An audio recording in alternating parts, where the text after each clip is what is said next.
이재명 대통령이 나토 정상회의 참석을 위해 튀르키예로 출국했습니다. 이 대통령은 튀르키예 앙카라에서 열리는 이번 회의에서 세계 국방비의 절반 이상을 차지하는 나토 동맹국을 대상으로 방산 협력을 본격 추진할 계획입니다. 캐나다가 차기 잠수함 사업 우선 협상 대상자로 독일 티센크로프 마린 시스템스를 선정했습니다.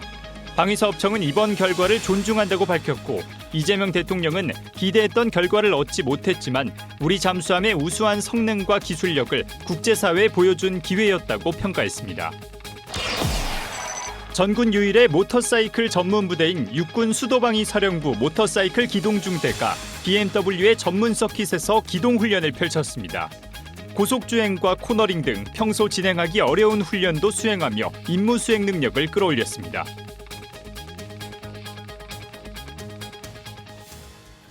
시청자 여러분, 그리고 국군장병 여러분, 안녕하십니까? KFN 국방뉴스 시작합니다.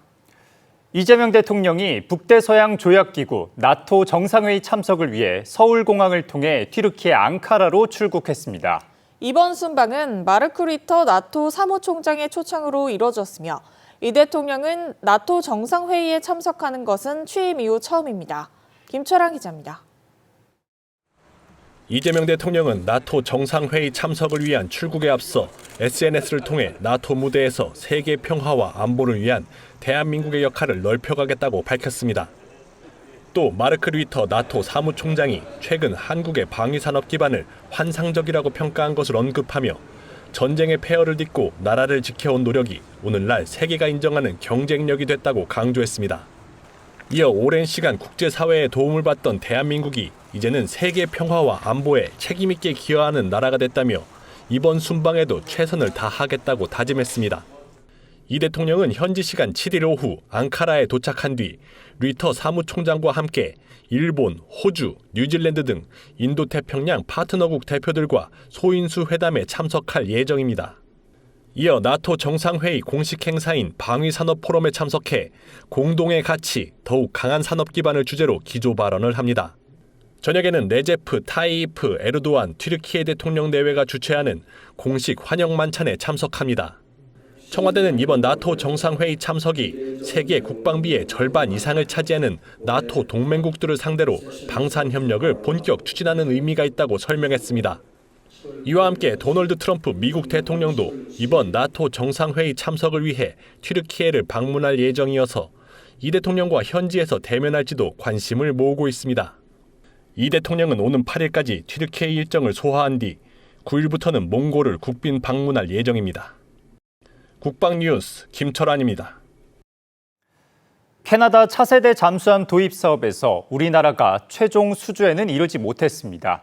정부는 이번 경험을 K방산 경쟁력을 더욱 높이는 계기로 삼겠다며 기술 개발과 해외 시장 진출을 위한 도전을 이어가겠다고 밝혔습니다. 이민형 기자의 보도입니다. 캐나다 정부가 차기 잠수함 사업 우선 협상 대상자로 독일 티센크로프 마린 시스템스 TKMS사를 선정했습니다. As part of our commitments to defend Canada and to support our allies, I'm pleased to announce that Canada has selected TKMS as the preferred supplier for Canada's patrol submarine project. 방위사업청은 이번 결과를 존중한다고 밝혔습니다. 그러면서 정부와 기업이 최선을 다해 준비한 만큼 기대했던 성과로 이어지지 못한 점은 아쉽다고 평가했습니다. 다만 독일에서 잠수함 기술을 도입했던 우리나라가 잠수함 원조국과 대등하게 경쟁한 것은 우리 방산 기술력이 크게 성장했음을 보여준 의미 있는 성과라고 설명했습니다. 이어 국산 3,000톤급 잠수함 도산 안창호함이 태평양을 횡단하며 장거리 항해 능력과 작전 지속 능력을 입증한 것도 K방산의 경쟁력을 세계 시장에 알리는 계기가 됐다고 강조했습니다. 이번 결과를 접한 이재명 대통령은 SNS를 통해 이번 사업은 기대했던 결과를 얻지 못했지만 우리 잠수함의 우수한 성능과 기술력을 국제사회에 다시 한번 보여준 기회였다고 평가했습니다. 그러면서 중요한 것은 멈추지 않고 꾸준히 앞으로 나아가는 것이라며 이번 경험이 우리 기술의 경쟁력을 한층 높이는 밑거름이 되리라 확신한다고 밝혔습니다. 또 연구개발과 수출 지원, 국제 협력을 강화하며 K방산의 담대한 도전을 계속 이어가겠다는 의지도 내비쳤습니다. 국방뉴스 이민영입니다. 정부가 호남권 반도체 클러스터를 광주 군공항 부지에 조성하겠다고 발표한 것에 대해 국방부가 안보 공백 없는 범위에서 공항 이전을 검토하겠다고 밝혔습니다. 정빈나 국방부 대변인은 7일 정례 브리핑에서 광주 군공항 이전에 대해 구체적인 방안은 아직 결정된 바 없다면서도 안보 공백이 발생하지 않는 범위에서 조속히 부지를 비울 수 있는 방안을 다각도로 검토할 예정이라고 말했습니다. 그러면서 국가 정책에 부응할 수 있도록 여러 방안을 고민하겠다며 공군과 긴밀히 협의하겠다고 덧붙였습니다. 접경 지역 일대에 집중호우가 내릴 경우 북한의 유실지뢰가 하천을 통해 유입될 가능성이 있어 각별한 주의가 요구됩니다. 합동참모본부는 목함지뢰와 수지제 반보병지뢰, 나뭇잎지뢰 등 북한 지뢰가 남북 공유 하천을 통해 유입될 우려가 있다며 각별한 유의를 당부했습니다. 그러면서 접경 지역 하천 인근에서 이 같은 지뢰 추정 물체를 발견하면 절대 접촉하지 말고 가까운 군부대나 경찰서에 신고해달라고 강조했습니다. 우리 기술로 만든 항공 엔진이 마침내 공개됐습니다. 그동안 외국산 엔진을 면허 생산하던 것을 넘어서 이젠 우리가 직접 설계하고 만드는 건데요. 개발을 마치면 차세대 전투기 엔진도 국산화해 수출 경쟁력을 높인다는 계획입니다. 안재현 기자의 보도입니다. 3, 2, 1, 스타트. 카운트다운이 끝나자 엔진이 굉음을 내며 힘차게 돌아갑니다. 모니터를 가득 채운 수치들도 일제히 움직이며 정상 작동을 알립니다. 첫 국산 항공 엔진이 성공적으로 작동하는 순간입니다. 방위사업청과 국방과학연구소가 한화 에어로스페이스와 함께 개발하고 있는 국산 항공 엔진 시제를 처음 공개했습니다.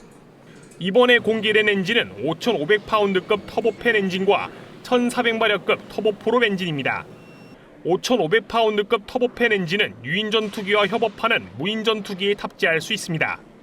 1,400마력급 터보프롭 엔진은 차세대 무인 정찰기에 적용하는데 목표를 두고 개발하고 있습니다. 무인기용 항공 엔진은 각종 국제 규제로 인해 기술 이전과 수출이 엄격히 통제받고 있어 예산이 많아도 해외 도입이 어려운 기술입니다. 이런 상황에서 국산 엔진 개발이 진행 중인 것은 기술 주권을 확보하는 데 그 의미가 더욱 값집니다. 엔진을 해외에 의존하면 수출 승인, 정비, 개조 등 모든 단계에서 제약을 받습니다. 항공 엔진을 국내 개발 및 생산을 통해 기술 주권을 확보하고 항공 엔진을 우리가 필요한 시기에 적합한 성능으로 원하는 수량으로 만들 수 있는 기반을 확보합니다. 그동안 미사일용 단수명 엔진을 우리 기술로 개발해왔지만 오랜 시간 반복적으로 운용할 수 있는 항공기용 장수명 엔진을 만드는 것은 이번이 처음입니다. 특히 엔진에서 제일 중요한 기술인 소재와 부품을 국내 기술로 개발했기에 가능했습니다. 고온고압이 환경에서도 오래 사용할 수 있도록 터빈 블레이드를 국내 정밀주조 기술로 개발하고 여기에 최신 열차팩 코팅 기술까지 최초로 개발해 적용했습니다. 선진국 대비해서 40% 수준밖에 되지 않기 때문에 소재를 개발하는 것이 중요한데 이번에 일부 부품이나마 그 전투기급에 들어갈 수 있는 무인기용 전투기 엔진의 소재 개발과 함께 부품까지 생산했다는 점에서는 우리가 앞으로 독자 개발을 할 수 있는 좀 길을 열어놨다고 평가할 수 있겠습니다. 시제 엔진은 앞으로 지상 시험을 통해 성능을 검증해 갈 예정이며 추가 연구 개발을 통해 더욱 신뢰도 높은 엔진으로 완성될 계획입니다. 이어 차세대 유인 전투기에 장착할 국산 엔진을 2041년까지 개발해 수출 경쟁력을 갖춘다는 방침입니다. 국방뉴스 안전입니다. 세계 최대 규모의 다국적 해상훈련인 환태평양 훈련 림팩이 미국 하와이 인근 해역에서 진행되고 있습니다. 우리 해군은 아시아 국가 최초로 연합 해군 구성군 사령관 임무를 수행하며 연합작전을 지휘하고 있습니다. 이채원 기자입니다. 현지 시간 지난달 24일 시작한 림팩이 정박훈련을 마무리하고 7일부터 본격적인 해상훈련에 들어갔습니다. 훈련엔 우리 해군을 비롯해 미국과 일본, 캐나다, 호주 등 30개국에서 함정 40여 척, 항공기 140여 대, 병력 2만 5천여 명이 참가하고 있습니다. 세계 최대 다국적 해상훈련인 림팩은 지난 1971년부터 시작돼 올해 30번째를 맞았습니다. 림팩은 태평양 연안 국가 간 해상교통로 보호와 해양 위협의 공동대처 능력 증진, 연합전력의 상호 운용성과 작전 능력 향상을 위한 훈련으로 미 삼함대 사령부 주관으로 경년마다 열리고 있습니다. 우리 군은 1990년부터 참가를 이어오고 있으며 올해 훈련엔 해군 해병대 장병 700여 명과 8,200톤급 이지스 구축함 정조대왕함, 3,000톤급 잠수함 도산 안창호함, P-8A 해상 초계기, 한국형 상륙 돌격 장갑차 등이 참가했습니다. 특히 올해는 우리 해군이 아시아 국가로는 최초로 연합 해군 구성군 사령관 임무를 수행하며 전구작전 목표 달성을 위한 해상작전을 계획, 시행하는 임무를 담당하고 연합 참모단을 운영하게 됩니다. 해군은 이번 림팩 훈련을 통해 연합작전 수행 능력을 높이는 것은 물론 국제사회에서 우리 군의 역할과 위상을 한층 강화하는 계기가 될 것으로 기대하고 있습니다. 국방뉴스 이채원입니다. 전군 유일의 모터사이클 전문 부대인 수방사 군사경찰단 모터사이클 기동중대가 BMW 드라이빙 센터 서킷에서 기동훈련을 실시했습니다. 장병들은 고속주행과 코너링 훈련은 물론 전문교육과 시승체험까지 진행하며 임무수행 능력을 끌어올렸습니다. 박준혁 기자입니다. 모터사이클 수십 대가 서킷 위를 연이어 질주합니다. 최대 시속 200km에 육박하는 속도로 오가면서도 그 어떤 흐트러짐 없이 안정된 운전을 선보입니다. 이후 대열을 이뤄 마치 한 몸처럼 움직이며 원을 그립니다. 육군 수도방위 사령부 군사경찰단 모터사이클 기동중대가 인천 영종도 BMW 드라이빙 센터에서 기동훈련을 실시했습니다. 이번 훈련엔 기동중대 소속 모터사이클 24대가 투입돼 장병들은 통제된 서킷에서 고속주행과 코너링, 감속과 제동 능력을 숙달했습니다. 이날 군부대로서는 처음으로 BMW 모토라드 팀과 협업해 훈련을 진행했습니다. 장병들은 전문가의 설명을 들으며 주행 요령과 안전 수칙을 익히고 센터 내부를 견학하며 뜻깊은 시간을 보냈습니다. 드라이빙 센터에 있는 트랙을 주행을 하시면서 저속과 중속, 고속의 주행 체험을 통해서 보다 훈련 그리고 민첩성에 대한 능력을 좀 더 제고하실 수 있는 좋은 훈련 기회라고 생각합니다. 실내 교육을 마친 장병들은 야외로 이동해 본격적인 기동 훈련에 들어갔습니다. BMW 최신 기종 모터사이클을 직접 시승하며 최신 이륜 장비의 제동 성능도 체험했습니다. 또 장병들은 평소 경험하기 어려운 전문 서킷 주행을 통해 고속 상황에서의 차체 제어 능력을 몸으로 익혔습니다. 저희가 평상시에 훈련해보지 못하는 고속주행, 제동거리에 대해서 전투 실험을 할 수 있는 아주 좋은 기회가 되어서 의미 있는 훈련이 되었다고 생각이 듭니다. 이번 훈련을 통해 2인 탑승 상황에서도 안정적인 기동이 가능하도록 임무 수행 능력을 높였습니다. 보신 것처럼 수방사의 모터사이클은 2명이서 타도 굉장히 안전합니다. 이러한 능력을 바탕으로 국가행사 기동 경호나 대테러 초동 조치, 나아가 수험생 수송 지원까지 지원하고 있습니다. 저희 기동중대 특성상 우발 상황 발생 시 뒤에 특임대원을 후탑하여 출동하는 경우가 있습니다. 급출발, 급제동, 고속 코너링과 같은 훈련을 통해서 실전에 더욱 유용하게 사용할 수 있을 것으로 생각합니다. 수방사 모터사이클 기동중대는 지난 1968년 창설된 전군 유일의 모터사이클 전문 부대로서 앞으로도 전문 기관과의 협업 훈련을 확대해 임무 수행 능력을 끌어올릴 계획입니다. 국방뉴스 박준혁입니다.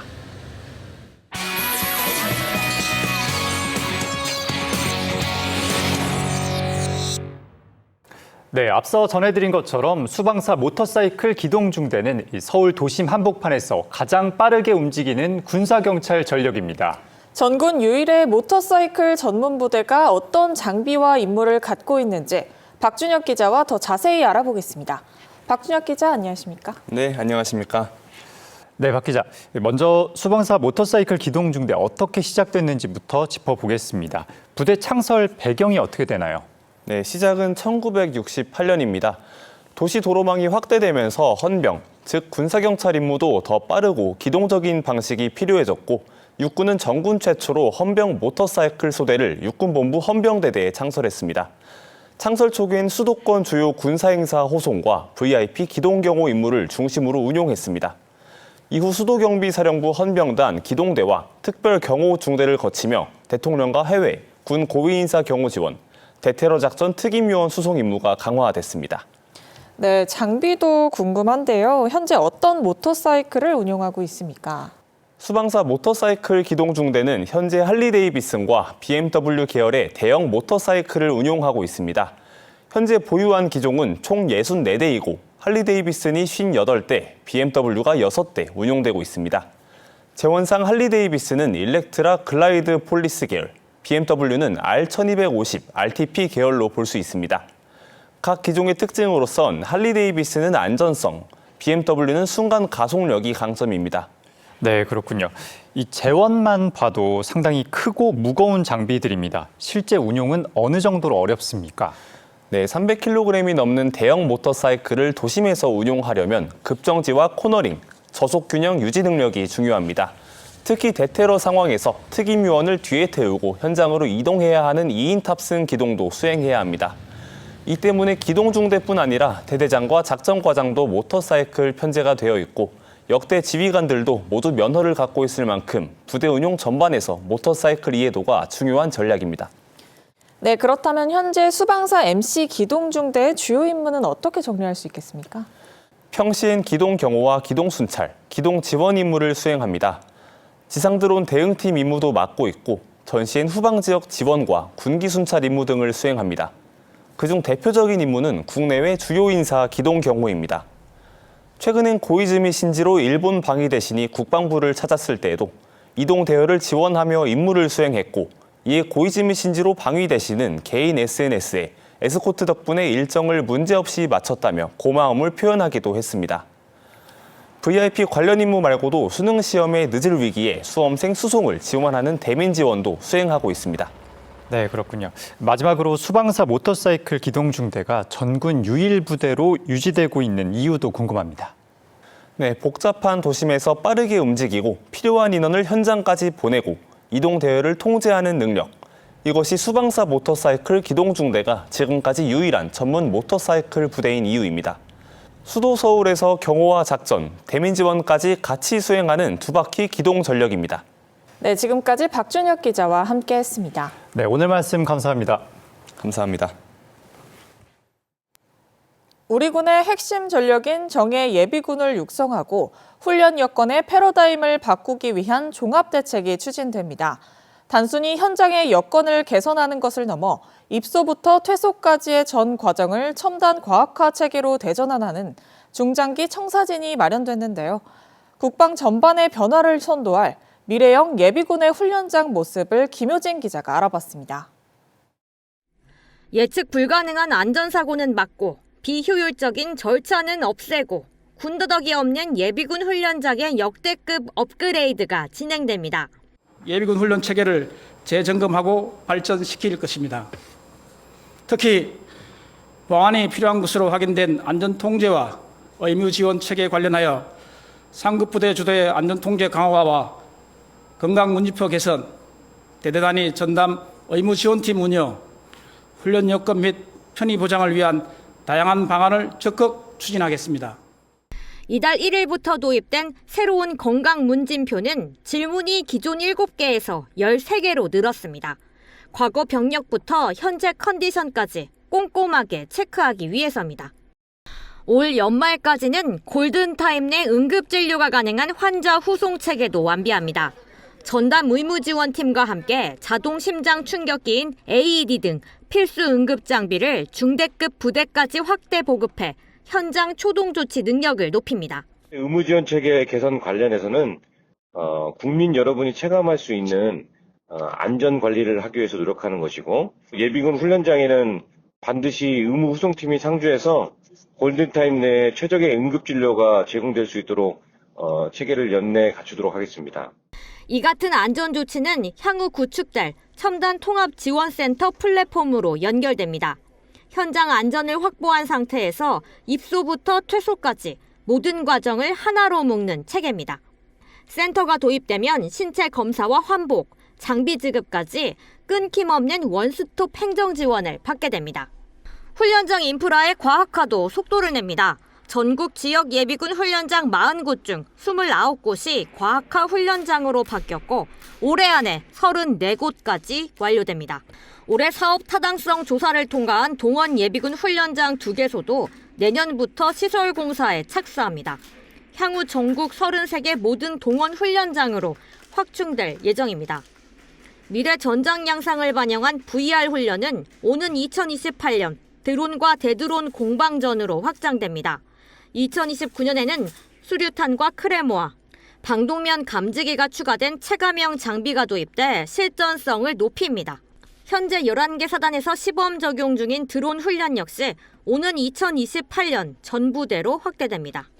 훈련장 내부 편의시설도 대폭 변화합니다. 오는 2028년 이후 도입될 라운지형 시설이 핵심입니다.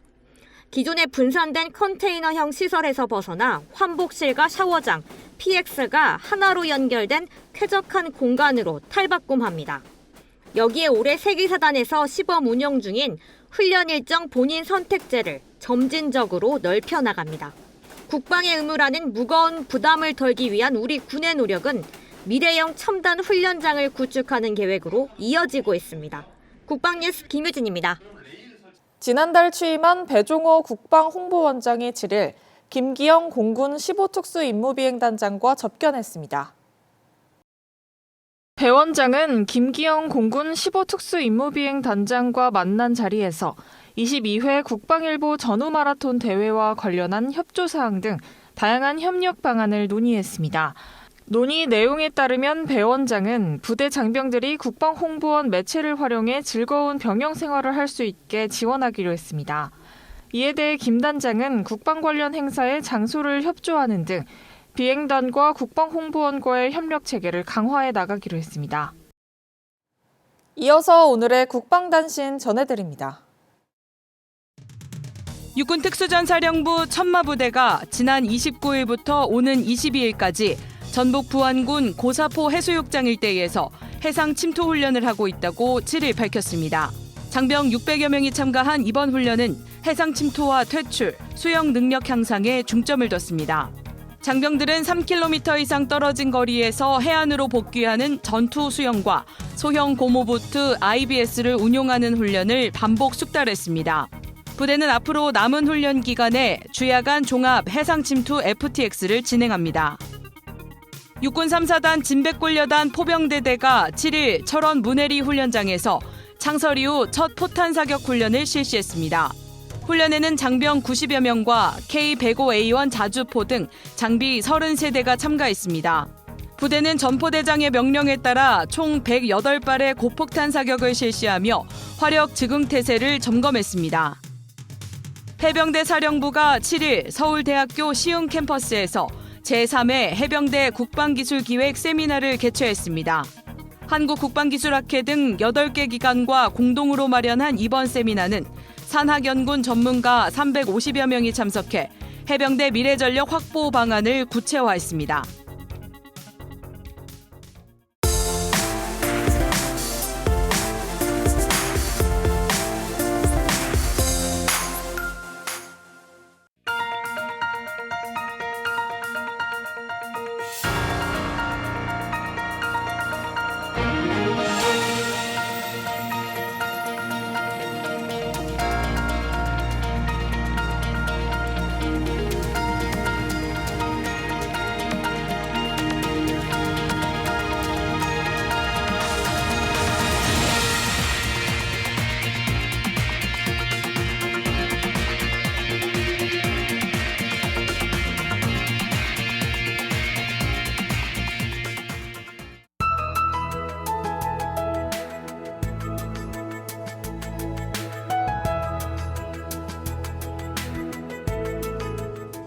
기상정보입니다.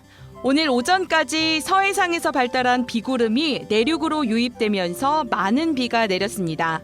오후에는 대기 불안정에 의해 소나기가 지나가겠습니다. 절기 소서인 오늘은 무더위 속 동쪽 지역을 중심으로 폭염주의보가 발효 중입니다. 자세한 날씨 알아보겠습니다.